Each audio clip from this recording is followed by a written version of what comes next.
जय हिंद प्यारे साथियों। एमपीपीएससी मेंस 2025 के फर्स्ट पेपर के एनालिसिस में आपका स्वागत है। तो जैसा कि आप सभी ने पेपर को देख ही लिया होगा और उसके अनुरूप सोच विचार तो कर ही लिया होगा। तो चलिए आइए फिर हम इस पेपर का एनालिसिस स्टार्ट करते हैं। जैसा कि थंबनेल पेज में साथियों आपके सामने दो पिक शो हो रही हैं। एक पिक में है कि एमपीपीएससी मेंस 2025 का पेपर का पूरा सच। उसी के साथ साथ दूसरे पिक में आपके सामने ये भी है दोस्तों की 25 के पेपर के अनुरूप 2026 के मेंस पेपर की रणनीति। तो ठीक है, आज हम इस पेपर में इस क्लास में दोनों चीज़ों का एनालिसिस करेंगे। तो चलिए फिर बिना कुछ देरी की हुई वीडियो को स्टार्ट करते हैं। तो देखिए साथियों, एक साइड थंबनेल में आपके सामने शो हो रहा था कि क्या है 2025 के पेपर का पूरा सच, ठीक है ना। अब इसका हम सटीक रिव्यू करेंगे और इसके साथ साथ इसी में आगे थंबनेल पेज में सेकंड में देखिए कि 2025 मेंस का पेपर 2026 के मेंस के पेपर की रणनीति का आधार होगा। तो हम इसका भी विश्लेषण करेंगे। इसके साथ साथ एक और आगे हम जो इसी पेपर में डिस्कस करेंगे कि 2026 वालों के लिए पेपर का एनालिसिस क्यों ज़रूरी, ठीक है ना। तो इन सब चीज़ों का हम आगे देखेंगे और 2026 वाले 2025 के एनालिसिस से क्या सीख लें हम यह भी जानेंगे।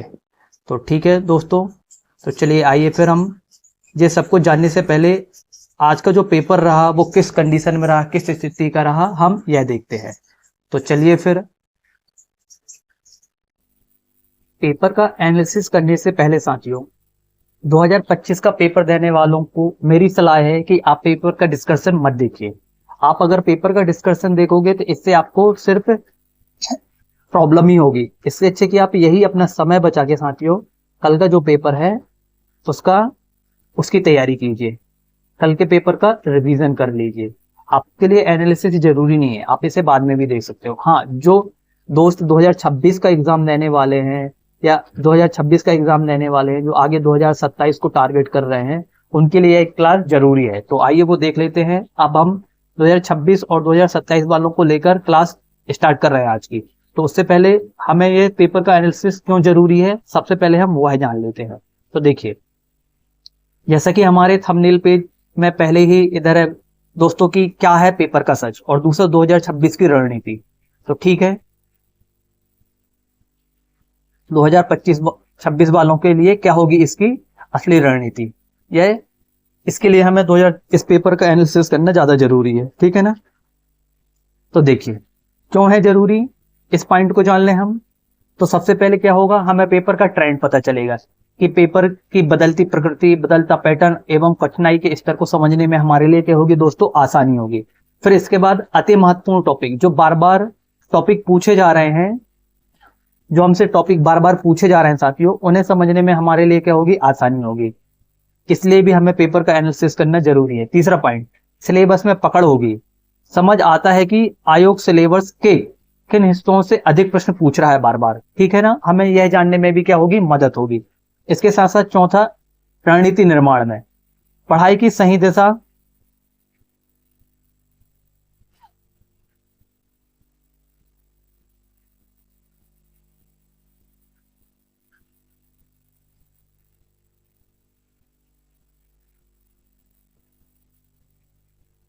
इसके साथ साथ और हमें कहाँ हेल्प होगी दोस्तों, तो सही रणनीति बनाने में, पढ़ाई की सही दिशा, सही क्रम और संतुलन तय करने में हमें मदद मिलेगी, ठीक है ना। इसके साथ साथ समय प्रबंधन, समय की बचत होगी। अनावश्यक टॉपिक पर समय बर्बाद होने से बचाता है।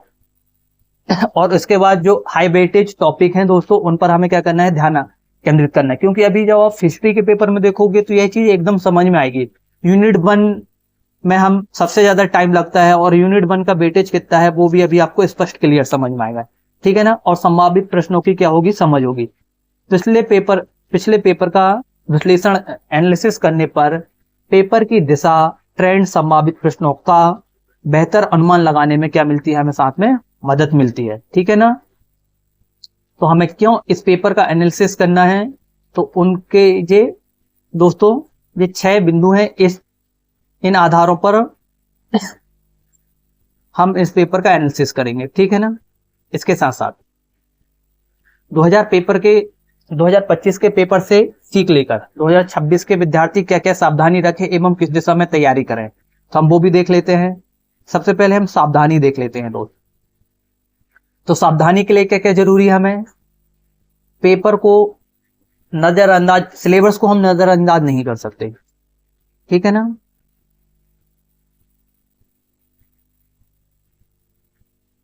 पहली सावधानी क्या है कि भैया हम सिलेबस को नजरअंदाज नहीं कर सकते, ये हमारे लिए जानना बहुत जरूरी है, क्योंकि बिना सिलेबस के आप सिर्फ हवा में तीर चलाओगे। दूसरा, समय मैनेजमेंट पर ध्यान देंगे, रटने की बजाय समझने पर फोकस करेंगे, ठीक है ना, जिस टॉपिक में हमें ज्यादा जोर देना है। इसके साथ साथ अति आत्मविश्वास से बचना होगा, ठीक है ना। आसान प्रश्न अधिक थे लेकिन भ्रमित करने वाले प्रश्न थे, ऐसी समस्या नहीं आनी चाहिए। आपने प्री में देख ही लिया होगा कि ये समस्या तो सबसे ज्यादा आती, 50-50 वाले में दोस्तों सबसे ज्यादा फंसते हैं हम, ठीक है ना। उत्तर लेखन का अभ्यास करें, फिर करंट अफेयर को गहराई से पढ़ें। अभी अपन जो करंट अफेयर ऊपर ऊपर पढ़ लेते हैं, उससे बेहतर क्या होगा कि हम इसे गहराई से पढ़ेंगे, ठीक है ना। और इसके साथ साथ मॉक टेस्ट एवं PYQ की प्रैक्टिस। क्लियर, समझ में आ गया। अब इसके बाद ये तो क्या है कि हमें क्या क्या सावधानी रखनी होगी जे, और इसके बाद क्या करना है आगे, हमें किन किन दिशा में तैयारी करना है। तो इसमें क्या हो जाएगा, सिलेबस आधारित तैयारी करें, कॉन्सेप्ट एवं एनालिसिस, ठीक है ना, तत्व को याद करें तथा साथ बार बार तत्वों का विश्लेषण करें, हाई क्वालिटी टॉपिक को फोकस करें, समसामयिक घटनाओं को जोड़ें, ठीक है, उत्तर लेखन की गुणवत्ता सुधारें और नियमित रिवीजन करते चलें, निरंतर रणनीति और निरंतरता, ठीक है ना। इस तरीके से साथियों ये हमारे लिए क्या होगा, आधार होगा। तो चलिए फिर हम आज का जो पेपर था उनका उसको समझते हैं, उसका एनालिसिस करते हैं। तो देखिए ये हमारा पार्ट ए है। पार्ट ए में हमारा पहला क्वेश्चन था साथियों यूनिट 1 से। यूनिट 1 प्राचीन इतिहास, किससे था,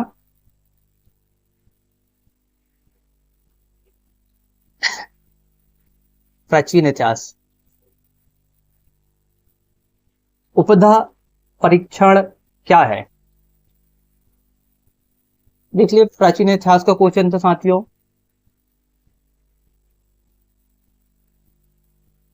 कांडे ताम्रपत्र अभिलेख क्या है, और दूसरा क्वेश्चन था कि कांडे ताम्रपत्र अभिलेख क्या है। ये भी यूनिट 1 का ही क्वेश्चन था, ये भी यूनिट 1 का क्वेश्चन था, ठीक है। और कौन कूद प्रणाली, यह भी यूनिट 1 का था। तो इससे हमें यह जानकारी मिलती है, देखिए इसका उत्तर हम क्या लिखेंगे ये जानना जरूरी नहीं है, हम इसका एनालिसिस कर रहे हैं कि भाई हमें किस यूनिट पर कितना फोकस करना है, ठीक है दोस्तों।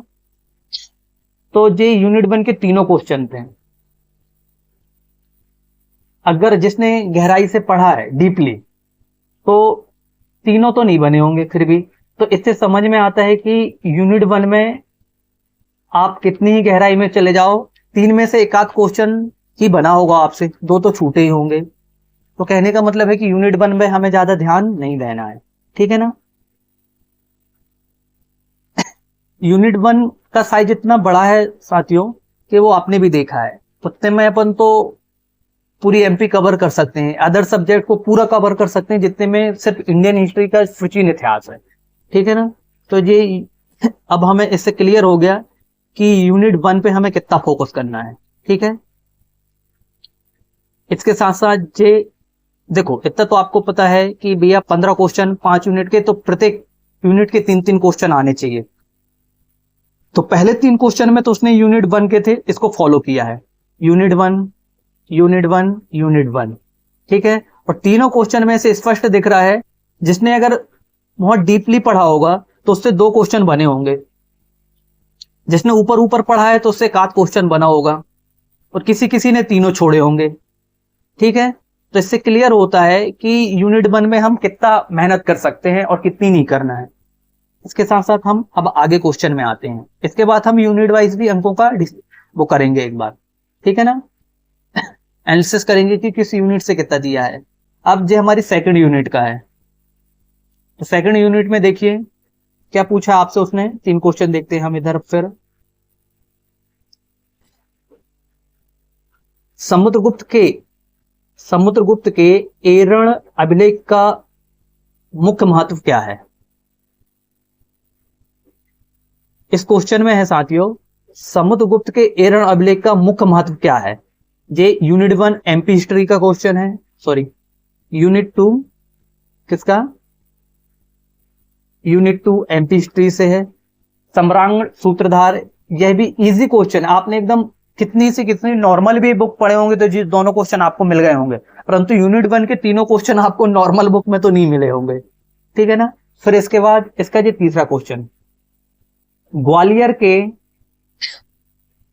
मानसिंह तोमर का संगीत के क्षेत्र में योगदान क्या है? यह भी यूनिट 2 का क्वेश्चन है, ठीक है, एमपी हिस्ट्री का। और तीनों की तीनों क्वेश्चन सभी से बने होंगे, 100 में 100% बच्चों ने इनको हल किया होगा। तो साथियों, आपके सिलेक्शन में और रिजेक्शन में ये 3 क्वेश्चन की मेन भूमिका अदा करेंगे। अगर जिस किसी बच्चे ने 3 में से एक क्वेश्चन भी नहीं किया है तो वह बहुत पीछे रह जाएगा, सोच सकते हो वो, ठीक है ना, क्योंकि ये पूरे 2 में 2 नंबर देके जाएंगे तीनों क्वेश्चन, ठीक है। अब इसके बाद हम आते हैं 7वें क्वेश्चन पे। 7वां, 8वां, 9वां, ये 3rd यूनिट के क्वेश्चन है साथियों। अरवलीपुरम आंदोलन के विषय में आप क्या समझते हैं? इंडियन हिस्ट्री से है, यूनिट 3rd है, ठीक है ना। कैक्टक लाइन, नागफनी रेखा क्या है? Indian history, unit 3। और जैतपुर बड़ुआ मंगल, यह इंडियन हिस्ट्री भी है, प्लस हम इसे जब हम बड़ुआ मंगल पढ़ते हैं साथियों तो इसे एमपी हिस्ट्री में भी पढ़ते हैं, तो आप इसे एमपी हिस्ट्री में ले सकते हो, यूनिट 3rd, ठीक है ना। तो इस तरीके से आपके लिए 3 में से फिर आप यहां देख लीजिए तो 2 क्वेश्चन एवरेजन फिर बन जाएंगे, है ना। ये आपने जो भी सुना है तो वो देख लीजिए आप अपने हिसाब से। तो अभी इस 2 यूनिट अभी हमने देखो यूनिट 1 देखे और यूनिट 3 देखे, तो इंडियन हिस्ट्री में आपकी क्या कंडीशन है वो आप देख लीजिए। तो इससे एक चीज क्लियर होती है कि भैया हमें जो इंडियन हिस्ट्री है उसमें कितनी मेहनत करनी है, क्योंकि विशेषकर साथियों यह क्लास हमारी 2026 और 2027 या जो आगामी एग्जाम है उनके लिए फोकस करके बनाई गई है, ना कि 25 वालों के लिए बनाई जा रही है, ठीक है। इसी वजह से मैं इस तरीके से एनालिसिस कर रहा हूं, ठीक है ना साथियों। तो चलिए फिर आगे चलते हैं।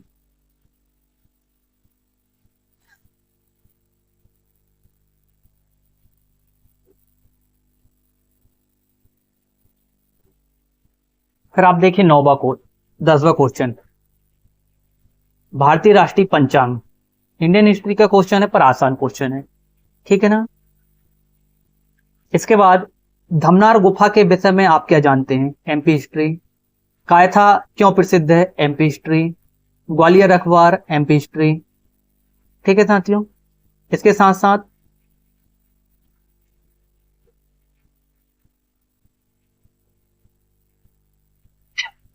मुकुंदरा दर्रे का युद्ध पर एक संक्षिप्त टिप्पणी लिखिए, ठीक है, इंडियन हिस्ट्री।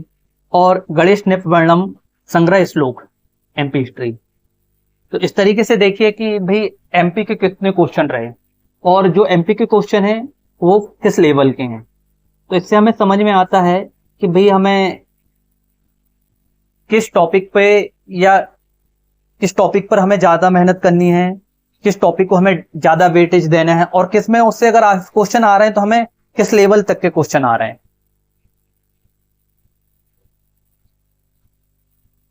देखिए साथियों, पहला, दूसरा, तीसरा,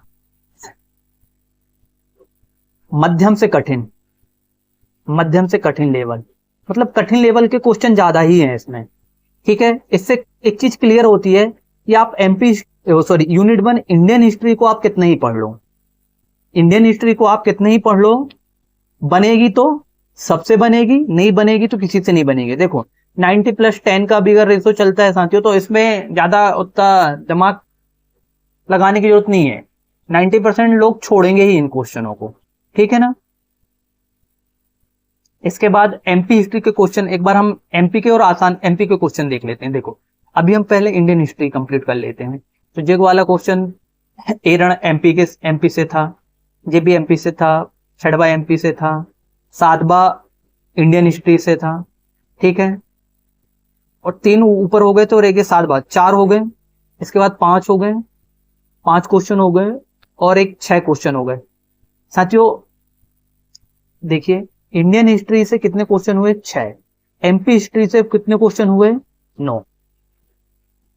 जो एमपी हिस्ट्री के 9 क्वेश्चन हैं वो पूरे 9 की 9 आसान है। क्या है? एकदम आसान, मध्यम लेवल भी नहीं, एकदम आसान लेवल पर, ठीक है ना। और जो इसके 6 क्वेश्चन हैं उसमें से सिर्फ 2 क्वेश्चन आसान है, ठीक है, 2 क्वेश्चन मध्यम है, 2 नहीं, एक ही क्वेश्चन मध्यम है, उसमें भी एक क्वेश्चन मध्यम है और 3 क्वेश्चन कठिन है। तो इससे समझ में आया कि भैया पहली चीज तो एमपी का वेटेज कितना है। देखिए तो एमपी का वेटेज 2/3 है, एमपी का वेटेज 1/3। तो जितनी मेहनत हम इंडियन हिस्ट्री में करते हैं, अगर उतनी मेहनत हम एमपी हिस्ट्री में करें तो हमारी 3 यूनिट कवर हो रही हैं। और उसमें भी मिडाइवल हिस्ट्री में अगर हम मेहनत कर लें इंडियन हिस्ट्री की, मिडाइवल हिस्ट्री में भी तो थोड़ा अच्छा खासा नंबर लेके आ सकते हैं, ना कि जाके प्राचीन इतिहास में ज्यादा मेहनत करें। और इसके साथ साथ देखिए साथियों, आप पीएससी में आ गए हो तो थोड़ा सा चीजों को आपको समझना होगा कि जो पेपर का लेवल है वो भी किस ओर जा रहा है। पेपर देख के आपको समझ में आता होगा कि हमें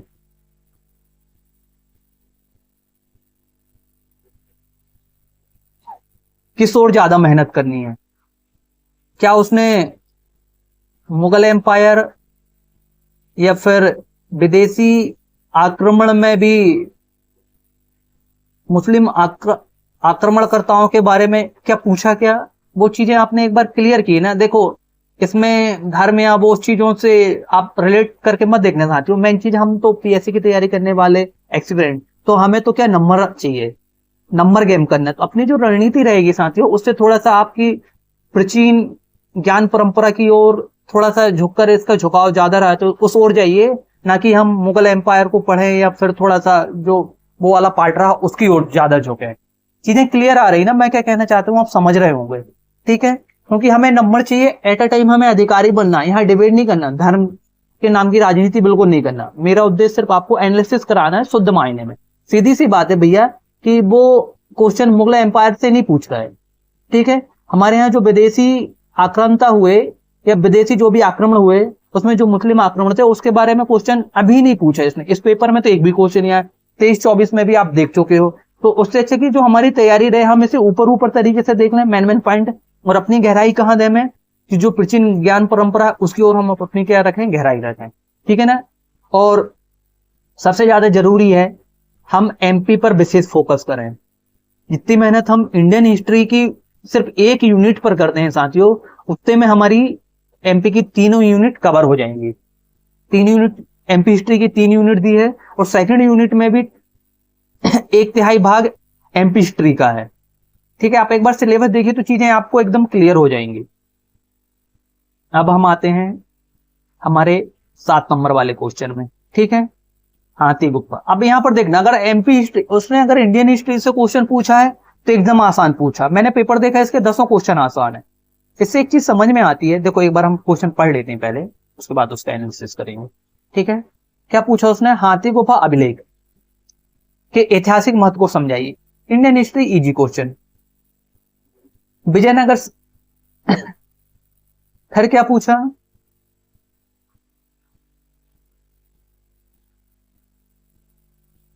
विजयनगर साम्राज्य के अष्टदिग्गज पर टिप्पणी कीजिए। नागदा टोली स्थल के पुरातात्विक दृष्टि से क्या महत्व है, उसके बारे में पूछा। परिराजक वंश के शासक हस्तिन पर एक संक्षिप्त टिप्पणी लिखिए, ठीक है साथियों। 1905 के बंगाल विभाजन पर भारतीय राजनीति का क्या प्रभाव पड़ा? इंडियन हिस्ट्री का क्वेश्चन एकदम इजी। फिर यहां देखिए आप 1857 की क्रांति में रानी फूल कुंवर के योगदान पर टिप्पणी कीजिए। ओरछा के कवि केशव दास का ऐतिहासिक योगदान क्या था एवं उन्हें किन उपाधियों से जाना जाता है। ठीक है ना। फिर इसके बाद परमार कालीन मांडू की वास्तुकला एवं इतिहास पर संक्षिप्त टिप्पणी कीजिए। ओरछा के ऐतिहासिक एवं स्थापत्य विरासत को अंतर्राष्ट्रीय महत्व क्यों प्राप्त हुआ, इसके बारे में बताइए, स्पष्ट कीजिए। MP history.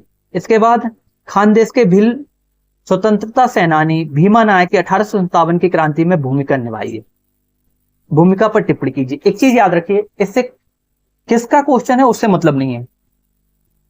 एमपी हिस्ट्री हो प्लस इंडियन हिस्ट्री स्पेशल, देखिए स्पेशल तौर पर इंडियन हिस्ट्री समझिए। इंडियन हिस्ट्री के उसने जो कितने क्वेश्चन पूछा उसको देखो पहले। पहला क्वेश्चन, दूसरा क्वेश्चन, इसके बाद यहां पर देखिए एक क्वेश्चन और पूछा, हाँ ये वाला देखिए, 3 क्वेश्चन। दोस्तों अभी देखो इसने हमसे इंडियन हिस्ट्री के कितने क्वेश्चन पूछा, 3 पूछा, और तीनों आसान है। पीएससी की तैयारी करने वाला किसी भी बच्चा इन तीनों क्वेश्चन को नहीं छोड़ेगा। एमपी हिस्ट्री के 7 क्वेश्चन पूछे गए, 7 क्वेश्चन में से पूरे 7 आसान है, मध्यम भी नहीं, आसान, कोई भी बच्चा नहीं छोड़ेगा। मतलब इससे हमें एक चीज क्लियर होती है, इंडियन हिस्ट्री के लिए स्पेशल, कि अगर इसके क्वेश्चन बनेंगे तो सबसे बनेंगे, सभी से बनेंगे, और नहीं बनेंगे तो किसी से नहीं बनेंगे, याद रख लेना। क्लियर, समझ में आई बात। तो इंडियन हिस्ट्री में ज्यादा माइंड खराब करने की जरूरत नहीं है, ठीक है। और एमपी हिस्ट्री के इधर क्वेश्चन देखो, अपन यहां से क्वेश्चन की गणना भी करते जाते हैं साथियों। एमपी हिस्ट्री 1 देखो कौन सा, 1 2 3 4 5 6 7 8, सॉरी ये 8। एमपी हिस्ट्री के 2 नंबर के कितने क्वेश्चन आए, 8, ठीक है ना। 2 मार्कर कितने आए, 8, तो 2 मार्कर कितने, 16 नंबर के, ठीक है ना बच्चों। इसके बाद साथियों यहां देख 1 2 3 4 5 6 7, 7 नंबर वाले कितने क्वेश्चन हुए हैं आपके, 7। हाँ 7 नंबर वाले कितने क्वेश्चन हुए हैं आपके, 7, है ना।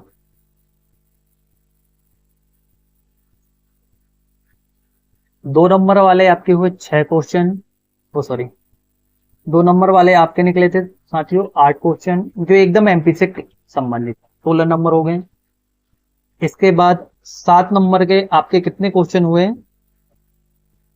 और एक बार देखो फिर से आपके सामने गिन दे रहे हैं, देखो यहाँ पर पहला क्वेश्चन नहीं है, दूसरा भी नहीं, तीसरा 1 2 5वां नहीं है ना, 6वां 3 4 5 6 7, ठीक है। यहाँ पर देखिए 2 नंबर के 8 क्वेश्चन, 16 मार्क हो गए। 7 नंबर के 7 क्वेश्चन आए, कितने हो गए साथियों, 49, प्लस करें अपन। ये सब कुछ इसलिए बता रहा हूं क्योंकि जो हमने बोले थे ना कि हमें किस यूनिट पर कितनी मेहनत करना है, उसके लिए 5 हाथ पे 1 65। अभी हमने कितने नंबर का पेपर सॉल्व किया, तो हमने कितने 100 नंबर का, 100 नंबर का पेपर देखे साथियों, उसमें से 65 नंबर हमारे कितने हैं, एमपी हिस्ट्री से, ठीक है ना। 2/3 एमपी का वेटेज आ गया। तो हम जितनी मेहनत इंडियन हिस्ट्री के लिए करते हैं और उसमें देखे बन रहा है तो सबसे बन रहा है, नहीं बन रहा तो किसी से नहीं बन रहा, पर एमपी हिस्ट्री में ऐसा नहीं है, सभी से बन रहे हैं। तो उतनी ही मेहनत हमें कहाँ करना है, एमपी हिस्ट्री में। क्लियर। चलिए अब आगे बढ़ते हैं। अब हम देखते हैं लॉन्ग क्वेश्चन, ठीक है ना। 10 मार्कर, 10 मार्कर अथवा में होते हैं, ठीक है, देख लीजिए। 5 क्वेश्चन दीर्घोत्तरी आते हैं, ठीक है, और प्रत्येक के लिए बटे में आता है, ठीक है ना। प्रत्येक का उत्तर आदर्श शब्द सीमा कितनी है, 200, और प्रत्येक के लिए नंबर कितने मिलेंगे साथियों, 10 नंबर। एक्चुअली हमें दोनों के क्वेश्चन एक साथ देखना है, दोनों क्वेश्चन एक साथ देखना है, इसी वजह से थोड़ा काम से लेते हैं। अब देखिए,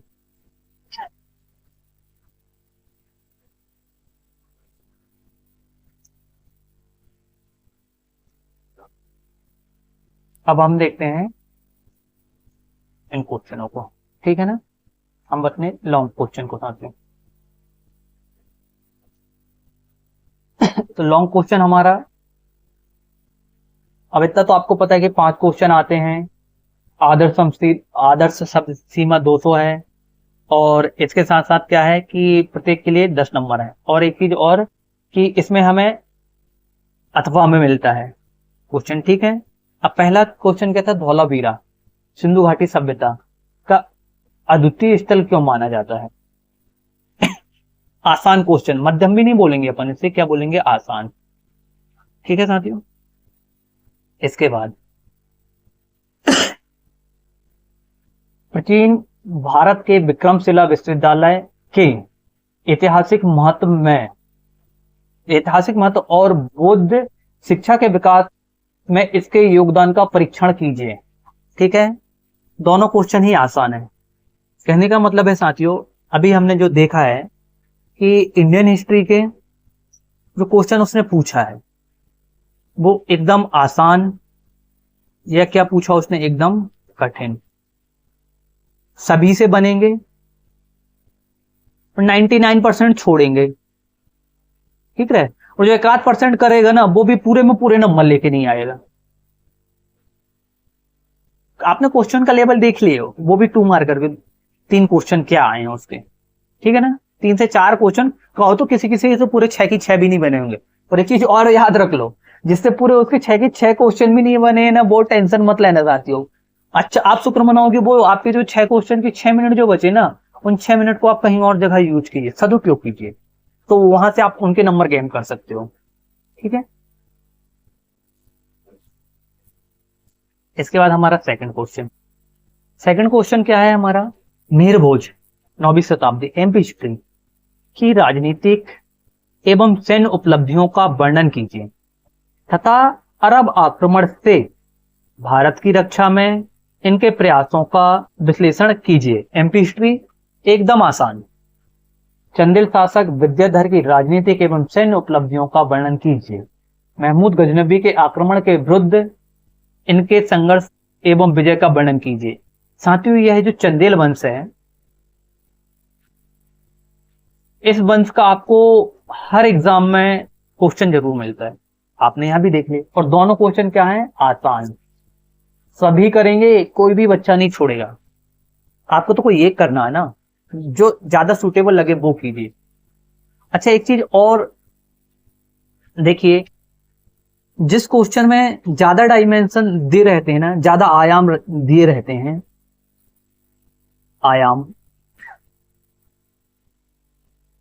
ज्यादा आयाम दिए रहते हैं, उस क्वेश्चन को लिखना, जहां तक मैं अपना नजरिया बताऊं, हो सकता है आपके लिए कुछ और हो, आसान होता है। आसान क्यों होता है उसका मैं रीजन दे देता हूं। क्योंकि हर आयाम के आपको स्टार्टिंग तो पता होती है, ठीक है ना। हाँ, हम उसके जितने डीपली जाते जाते हैं वहां पर हमें थोड़ा सा कंफ्यूजन बढ़ते जाता है। इस वजह से अगर मैं हल करता हूं तो मैं तो जिस क्वेश्चन में जितने ज्यादा आयाम दिए होते हैं उस क्वेश्चन को ज्यादा हल करता हूं, क्योंकि हमें कम लिखना पड़ता है। सीधी सी बात है, हमें सीधी बात है कि ज्यादा आयाम दिए रहते हैं कि सोचना कम पड़ता है। साथियों, एक चीज क्लियरिटी समझ में आ रही ना, आपको जितने क्वेश्चन में जितना ज्यादा आयाम दिए रहे होंगे, आपको क्वेश्चन में उतना कम सोचना पड़ेगा,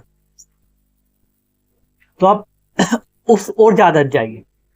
जैसे आप इन दोनों क्वेश्चन में देखिए, यहां हमें चंदेल वंश का दिया, इसके राजनीतिक एवं सैन्य उपलब्धि, तो आप राजनीतिक उपलब्धि अलग से बता दीजिए, सैन्य उपलब्धि अलग से बता दीजिए। जब जब आप इतना बता दोगे तो इसके बाद मोहम्मद गजनबी के आक्रमण के विरुद्ध उसने जो संघर्ष किया और जो विजय हासिल की। तो देखिए यहाँ पर इंट्रोडक्शन में हम चंद दिन के बारे में खुद लिख देंगे। पहला हो गया इसका, ये क्या हो गया, फर्स्ट, सेकंड, थर्ड। फिर इसके बाद हमें यहाँ क्या लिख देंगे, इसका फोर्थ आयाम और इसका फिफ्थ आयाम। ठीक इसी प्रकार से यहाँ पर देखिए इसके बारे में हम इंट्रोडक्शन में दे देंगे पहला आयाम हो गया। सेम इसी प्रकार से सेकंड, थर्ड, अरब आक्रमण, फोर्थ।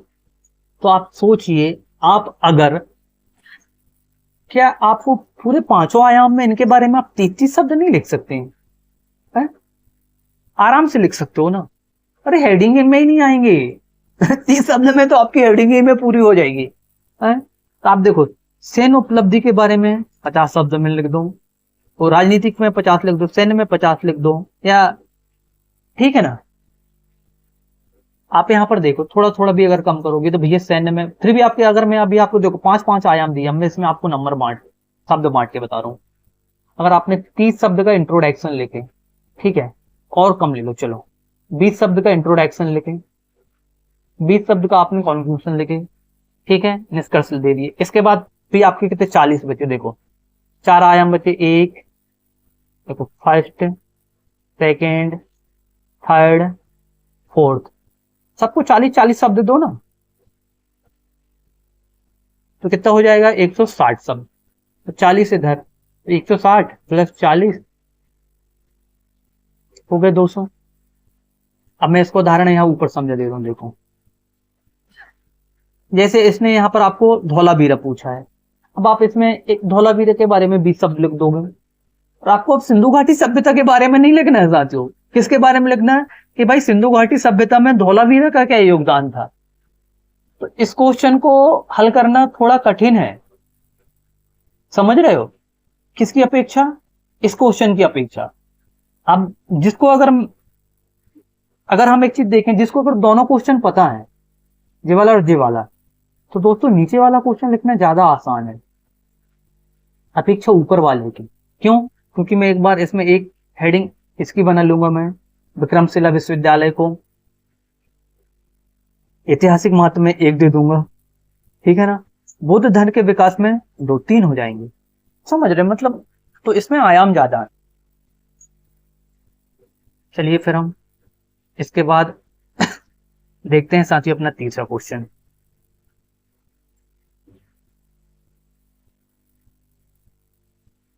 तीसरा क्वेश्चन आपका क्या बोल रहा है, ब्रिटिश औपनिवेशिक नीतियों ने भारतीय हस्तशिल्प एवं पारंपरिक उद्योग को आर्थिक रूप से कैसे प्रभावित किया।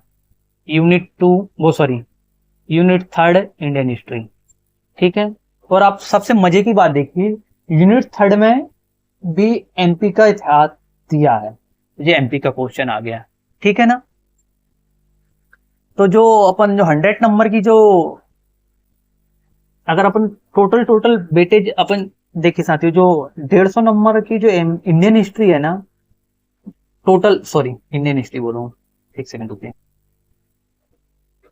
यहाँ पर देखिए जो टोटल हमारा पार्ट 1 का पार्ट ए जो है 150 नंबर का इतिहास,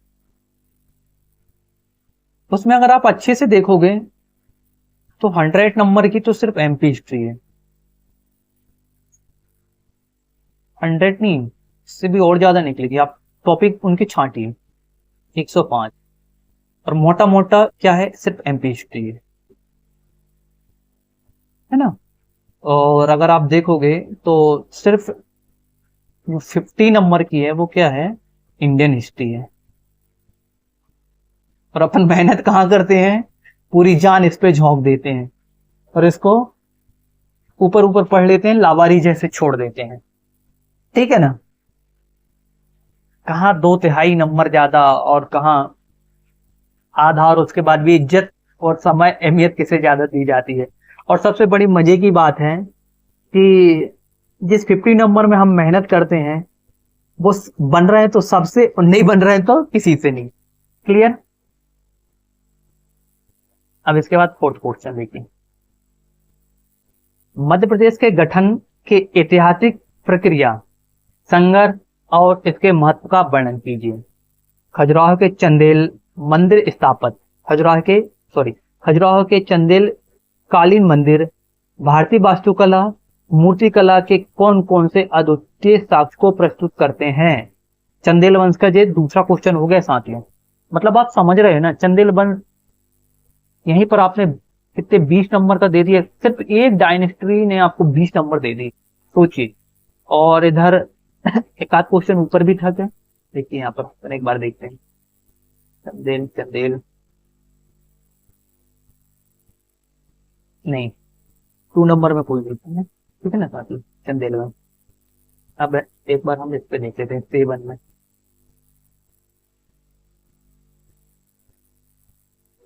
जो बुंदेला से संबंधित हो जाएगा वो चंदेल से नहीं, खजुराहो नहीं आएगा, ठीक है। यहीं पर देखिए, इस चंदेल डायनेस्टी ने आपको कितने नंबर दे दिया, 20 नंबर दे दिया। मायने रखता है दोस्तों, और वो भी 20 वो नंबर दिए हैं जो सबसे कठिन क्वेश्चन होते हैं, जिनको करना सबसे कठिन होता है।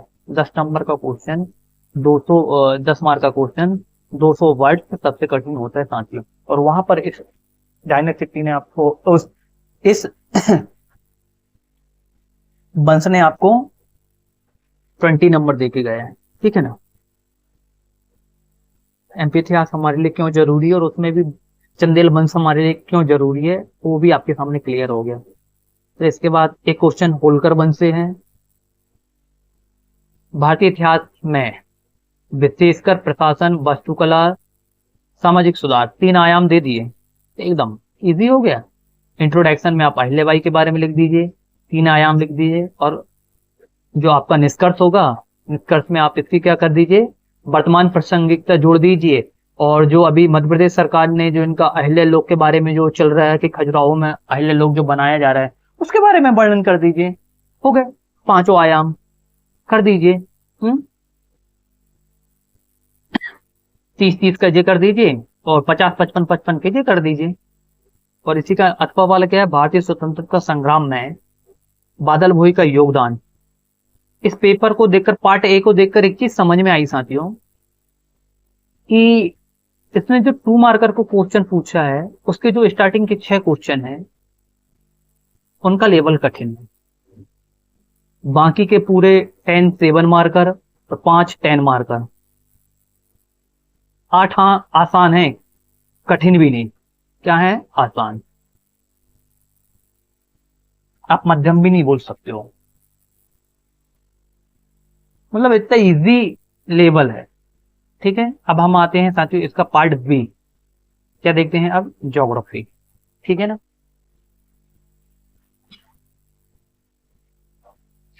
तो ज्योग्राफी का जो पहला क्वेश्चन है, 1 मिनट साथियों, बस 1 मिनट का टाइम दीजिए।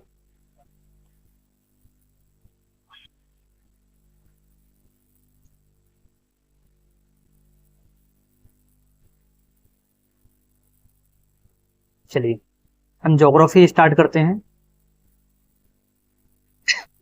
पहला क्वेश्चन है, पुराण साहित्य में वर्णित किन्हीं 4 सागरों के नाम लिखिए। क्या पूछा दोस्तों पहले क्वेश्चन ने आपसे, सिलेबस साथ में लेकर बैठिए। क्या पूछा है क्वेश्चन ने हमसे, क्वेश्चन कह रहा है हमें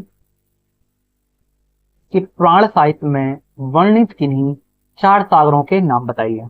अब आप अपना पेपर खोलिए, और सॉरी सिलेबस खोलिए, फर्स्ट यूनिट देखिए, और फर्स्ट यूनिट 1 का टॉपिक 1 देखिए, लिखा है प्राचीन भारत में भौगोलिक ज्ञान, उसी से संबंधित क्वेश्चन, ठीक है। सेकंड क्वेश्चन, कर्नाटक पठार की 2 सबसे ऊंची चोटियों के नाम एवं उनकी ऊंचाई लिखिए, ठीक है। क्षेत्रफल, तीसरा क्वेश्चन, क्षेत्रफल की दृष्टि से अधिक भारत की प्रथम 4 मिट्टियों के नाम लिखना है।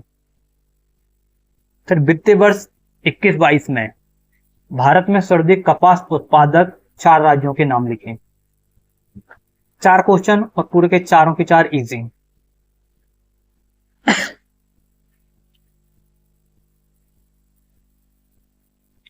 पांचवा क्वेश्चन, दिसंबर 2022 तक राष्ट्रीय खाद्य सुरक्षा कार्यक्रम के अंतर्गत कितनी जनसंख्या को लाभ हुआ और यह लाभ किन 2 खाद्यान्नों को मिला?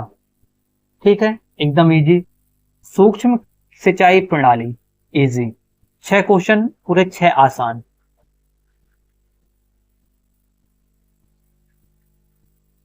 वित्तीय वर्ष 21-22 में भारत में सोना एवं चांदी उत्पादक प्रमुख 2 राज्यों के नाम लिखिए। मार्च 2025 तक बायो एनर्जी की स्थापित क्षमता में मध्य प्रदेश के शीर्ष 4 राज्यों के नाम लिखिए।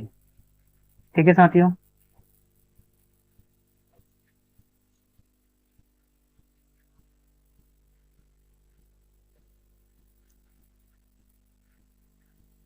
ग्यारहवां क्वेश्चन भी आ जाए अपना एक ही बारे में है सर। ठीक है, तो देखिए, गुजरात में सूती वस्त्र उद्योग के 4 प्रमुख केंद्र कौन कौन से?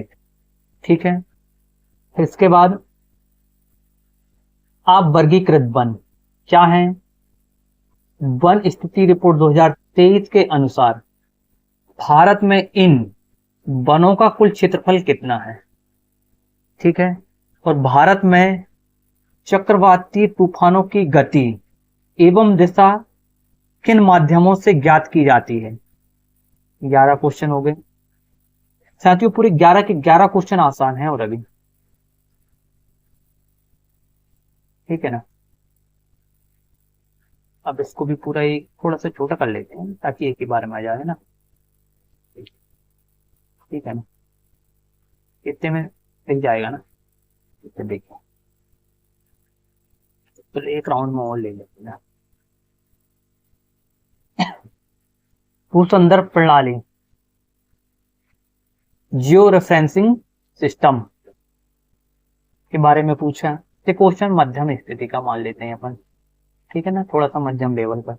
विंध्य पर्वत श्रृंखला से निकलने वाली 4 नदियां मध्य प्रदेश की नदियां। ठीक है ना, भारतीय वन स्थिति रिपोर्ट 2023 के अनुरूप मध्य प्रदेश के कौन कौन से 4 जिलों में सर्वाधिक वन पाए जाते हैं? और मध्य प्रदेश में रसोई गैस के 4 प्रमुख फिलिंग केंद्रों के नाम लिखिए। तो साथियों, इस तरीके से देखिए, 15 में से 13 क्वेश्चन, कितने क्वेश्चन? 13 प्रश्न क्या हैं? आसान। 13 क्वेश्चन आपको क्या दिए हैं साथियों? एकदम आसान। और 2 क्वेश्चन मध्यम।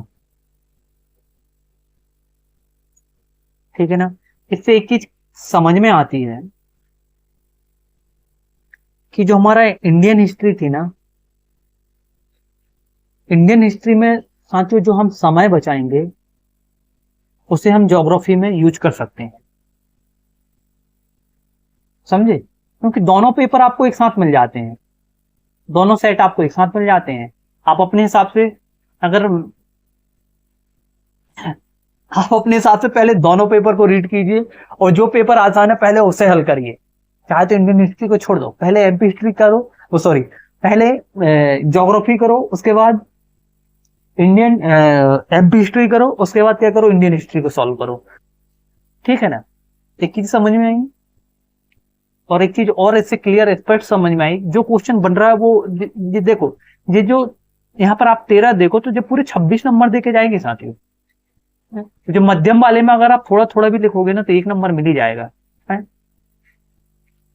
इसके 4 नाम लिखना, आप 2 नाम तो लिखी दो, इंदौर भोपाल में तो होते ही ना, मतलब ऐसे इन चीजों को देखो। इसके बारे में आपसे अगर छूटेगा तो एक यही क्वेश्चन छूटेगा तो पूर्णतः छूटेगा है? ऐसी चीजें समझ में आई ना? हाँ, पर बाकी एक चीज याद रखना, अगर 2 मार्कर 2 मार्कर में अगर आपको नहीं बन रहा है तो साथियों पूर्णतः छोड़ देना। जो अपना कॉलेज का पेपर नहीं है कि आप कुछ भी फेंका फूंकी कर रहे हैं। ठीक है, अब इसके बाद इसके 7 नंबर वाले क्वेश्चन में आते हैं। देखिए क्या पूछा, पहला क्वेश्चन, कुमायूं हिमालय पर एक भौगोलिक टिप्पणी कीजिए। कुमायूं हिमालय की भौगोलिक विशेषताओं के बारे में हमें क्या करना है, टिप्पणी करना है। फिर इसके बाद इंडियन ओशियन डाइफॉल, हिंद महासागर द्वीप ध्रुव, शुष्क खेती क्या है, कुछ उदाहरण दीजिए। राष्ट्र, अभी तक के ये तीनों क्वेश्चन आसान। राष्ट्रीय जल ग्रिड पर एक आलोचनात्मक टिप्पणी कीजिए। कर्नाटक एवं उड़ीसा के प्रमुख लोह अयस्क क्षेत्रों का वर्णन कीजिए। ठीक है साथियों, इन दोनों को आप मीडियम में रख सकते हो, मध्यम में, इस लेवल पर रख सकते हो। तो इन दोनों क्वेश्चनों को आप मध्यम पे रख सकते हो, मध्यम में। ठीक है ना।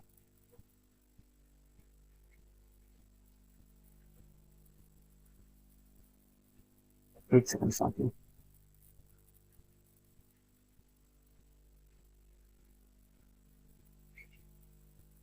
छठवां क्वेश्चन क्या है, भारत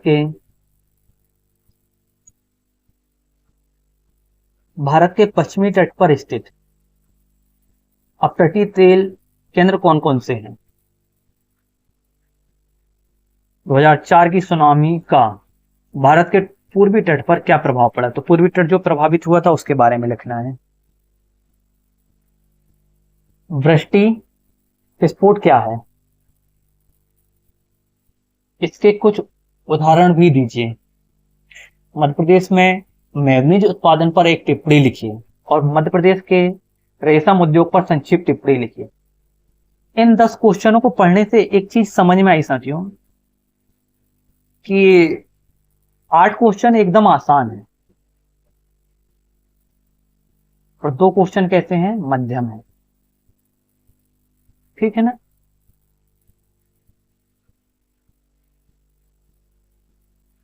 अब हम आते हैं लॉन्ग क्वेश्चन में। तो लॉन्ग क्वेश्चन देखते हैं, इसमें भी वही अथवा वाली कहानी है। ठीक है ना, दोनों क्वेश्चन को देख लीजिए एक साथ। भारत के विशाल मैदान की भौगोलिक विशेषताएं क्या हैं, उसके बारे में बताना है। या फिर प्रायद्वीपीय भारत की अपवाह प्रतिरूप की मूलभूत विशेषताएं बताइए। दोनों क्वेश्चन आसान है अथवा में, कोई भी आप कर सकते हो। इंडियन ज्योग्राफी,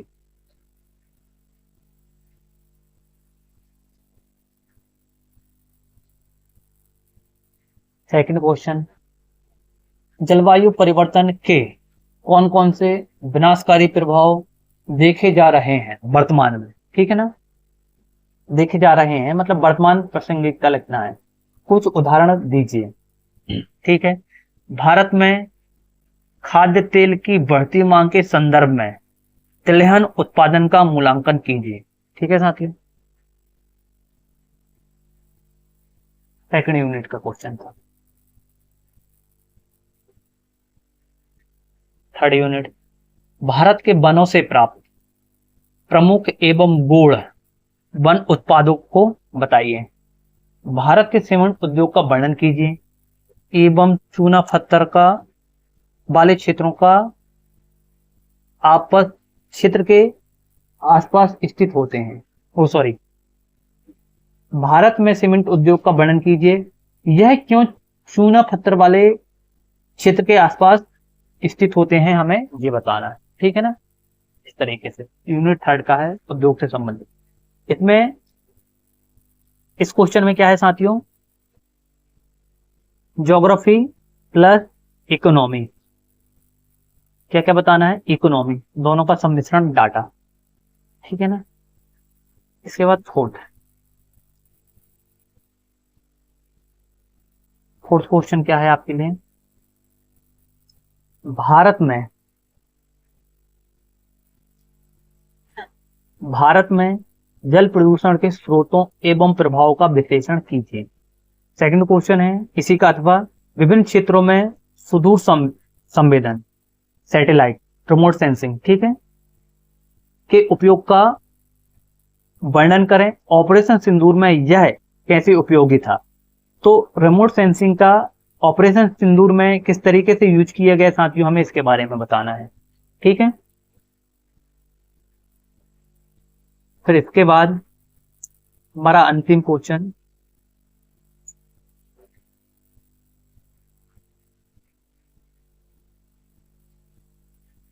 मध्य प्रदेश की सतपुड़ा पर्वत श्रेणी की भौतिक विशेषताएं बताइए। और इसका अथवा है 2001 से 2011 के दशक की अवधि में मध्य प्रदेश की जनसंख्या वृद्धि का प्रतिरूप स्पष्ट कीजिए। तो स्वाभाविक सी बात है 99% हो सकता है भाई एक आध बच्चा कोई हो जाए, 99% बच्चे इस क्वेश्चन को हल करेंगे, 1% कोई बच्चा होगा वो इसे हल करेगा, ठीक है ना। 99% बच्चे इस क्वेश्चन को हल करेंगे, वो इजी भी है, इसकी अपेक्षा में बहुत ज्यादा इजी। इसमें कितने आंकड़े याद रखोगे आप? तो इस तरीके से साथियों हमें इस पेपर का एनालिसिस करने में एक चीज समझ में आई, जो मैं आपके सामने अपने विचार रख रहा हूं। आप अपने विचार भी कमेंट में रख सकते हैं साथियों। मैं भी आपके जैसे ही एक विद्यार्थी, पीएससी की तैयारी करने वाला विद्यार्थी हूं, ठीक है। मैंने जो एनालिसिस किया, अपनी जो तैयारी का इतने समय से जो तैयारी का जो समय दिया था उसके अनुसार मैंने आपके सामने एनालिसिस किया, ठीक है, एग्जाम। तो वो देखिए हमें एक चीज यहां से क्लियर स्पष्ट समझ में आई कि जो हमारी इंडियन हिस्ट्री है, इंडियन हिस्ट्री, ठीक है ना, पहली चीज तो मेंस के पेपर में 50 नंबर की है। और दोस्तों बनेगी तो उसका जो कठिन वाला स्तर है वो क्या है, अति कठिन है, मतलब 99% बच्चों से तो नहीं बनेगा, ठीक है। और जो उसका आसान स्तर है वो क्या है, एकदम ही आसान है, 100% बच्चों से बनेगा। हमें एक चीज समझ में आ गई कि हमें इंडियन हिस्ट्री में कितनी और कैसे मेहनत करनी है, वो हमारे सामने क्लियर हो गया। अब एमपी हिस्ट्री की बात आती है। क्या? एमपी हिस्ट्री, एमपी इतिहास। 100 to 105, अभी भी आप देख लेना इन दोनों के बीच में ही नंबर हैं उसके, एमपी हिस्ट्री के। और साथियों कोई गुरेज नहीं है, आप किसी भी क्वेश्चन को देख लो, जिसने थोड़ा बहुत भी, जिसे थोड़ी बहुत पीएससी की नॉलेज है ना, जिसने ऊपर ऊपर भी पढ़ा है वो पूरे क्वेश्चन हल करेगा, पूरे क्वेश्चन उसके टच किए गए हैं, ठीक है, जिसने थोड़ा भी सीरियसली पढ़ा है। और अगर आप अधिकारी बनने जा रहे हो तो स्वाभाविक सी बात है कि आपने मेहनत करे ही होंगे।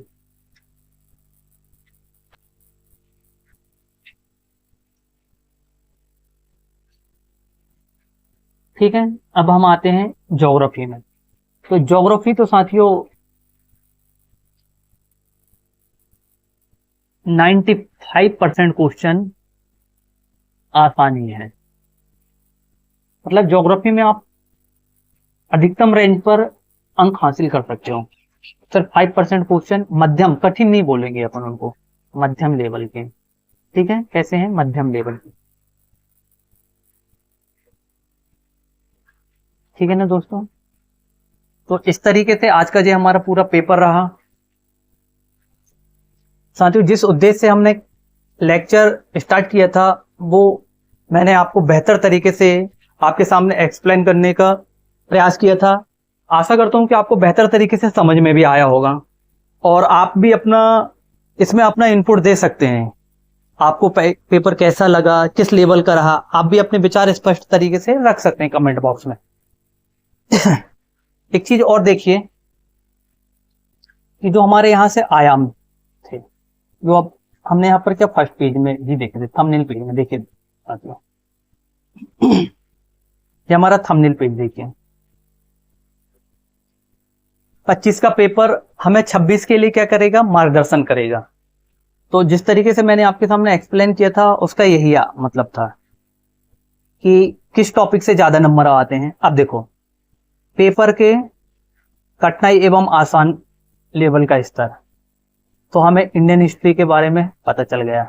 किस टॉपिक से ज्यादा क्वेश्चन आ रहे हैं तो हमने वो भी देख लिया कि भैया एमपी हिस्ट्री में भी किससे आ रहा है। जैसे चंदेल का एक हमने देखे, 20 नंबर का क्वेश्चन आया है साथी चंदेल हिस्ट्री से, वो सॉरी चंदेल डायनेस्टी से, देख लिया आपने। इसके साथ साथ हमने हर एक क्वेश्चन का, हर एक टॉपिक का विश्लेषण किया। आगामी परीक्षा के लिए भी आपको जो ट्रिप थी वो बता दी गई, टिप्स बता दी गई आपको, आधार करेगा, ठीक है ना। तो जाइए आप अभी भी 26 वालों के लिए बेहतर चांस है कि आप अभी से लग जाइए साथियों। ज्योग्राफी में जितना हो सके उतनी अपनी पकड़ मेहनत तैयार कीजिए। एमपी हिस्ट्री को घोंट डालिए, एमपी इतिहास, ठीक है ना, इंडियन हिस्ट्री की अपेक्षा। और भारतीय इतिहास में भी हो सके तो प्राचीन, उस इतिहास में भी जो इतिहास कोई सा भी हो साथियों, उसमें से जो थोड़ा सा धार्मिक और जो सांस्कृतिक परंपरा वाला जो है ना, सांस्कृतिक वाला प्रतीक, उसमें आप थोड़ा सा फोकस दे दीजिए। देखिए हमें अधिकारी बनना है दोस्तों, हमें क्या बनना है, अधिकारी बनना है। हमें राजनीति नहीं करनी है। सौ की सीधी एक बात है, जो टॉपिक हमें ज्यादा नंबर देगा हम उस टॉपिक को पढ़ेंगे। यहाँ पर कोई ये नहीं बोलना कि इस धर्म की ओर झुकाव है, उस धर्म की ओर झुकाव है। मैं भी तैयारी कर रहा हूं, मैं भी इसी लेवल में तैयारी कर रहा हूं, मैं आपको भी वही सजेशन दूंगा जो बेहतर है। और चीजें आपको भी समझ में आ रही ना, इतने पेपर से तो आप भी देख रहे हो कि किस ओर झुकाव जा रहा है बोर्ड का, उसके हिसाब से तैयारी कीजिए। हमें नंबर चाहिए ना भाई, हमें वहां किसी को इक्वलिटी में लाके थोड़ी करना, खड़ा करना कि भैया नहीं तो हम तो यहाँ पर जो मुगल एम्पायर है उसके साथ साथ भेदभाव नहीं कर सकते हैं, हम तो प्राचीन भारत है उसके साथ साथ भेदभाव नहीं कर सकते। अरे नहीं भैया, जो टॉपिक हमें नंबर देगा हम उस टॉपिक को पढ़ेंगे, सीधी सी बात है। इसके साथ साथ साथियों, अभी हमने जो टॉपिक कवर कर लीजिए, एक चीज और देखिए, जो मेरी प्रयास आपके लिए पहला स्टार्ट, मैंने पहले एक प्रयास किया था आपके सामने स्टार्ट किया था, आप इसे एक बार देखिए। आप लोगों का अगर पुनः सहयोग रहेगा 26 वालों के लिए स्पेशल, 25 वालों के पास तो टाइम नहीं है, अगर आप लोगों का बेहतर रिस्पॉन्स मिलेगा मुझे तो मैं इस श्रृंखला को फिर से चलाऊंगा। अभी इसकी मैं आपको इस वीडियो के डिस्क्रिप्शन में प्लेलिस्ट भी अवेलेबल करा दूंगा। अब देखिए, ये जो रणनीति है साथियों,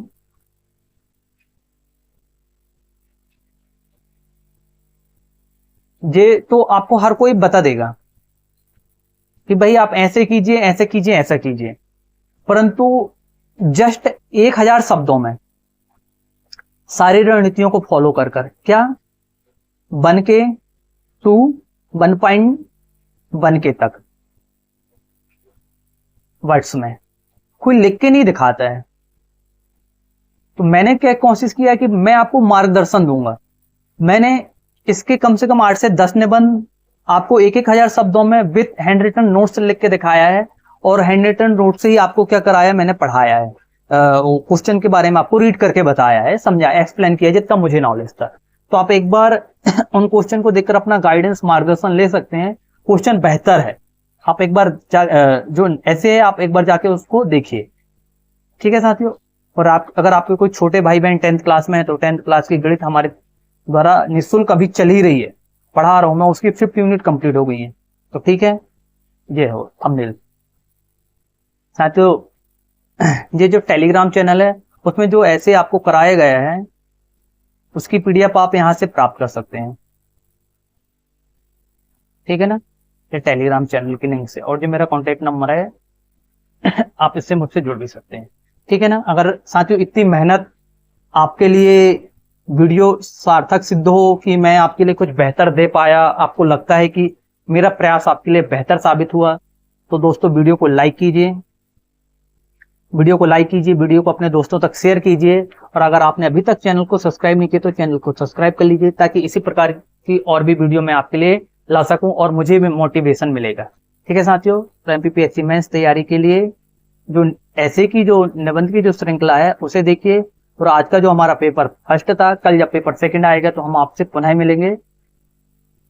तब तक के लिए जय हिंद, जय भारत। चलिए साथियों, फिर मिलते हैं कल। तब तक के लिए लेते हैं विदा आपसे।